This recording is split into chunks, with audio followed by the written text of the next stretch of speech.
Worried about the SAT? Don't be. You can master every topic one at a time. Hello there, I'm Janie. I've been helping students prepare for the SAT for well over 15 years now. Over the years, I've helped many students improve their scores significantly. I have lots of tips, strategies, and knowledge that I can share with you.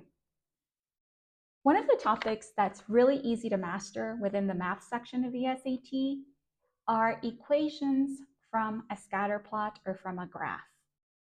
These problems usually look something like this, where you have dots on a graph and you're given the choice between several equations in slope-intercept form.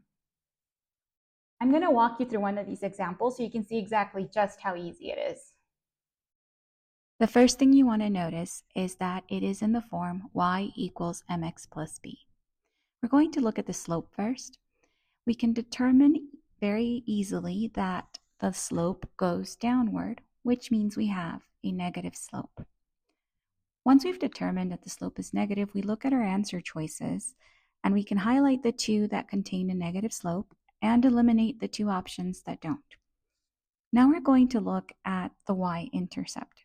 Remember that the y-intercept, or b value, is where the line crosses the y-axis. In this case, we can tell that this line will cross the y-axis somewhere near 10.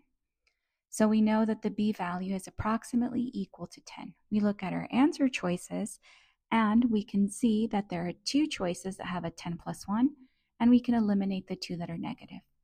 And that leaves us with the only answer, B. I know, it seems too easy to be true, right? But these type of questions are really that simple.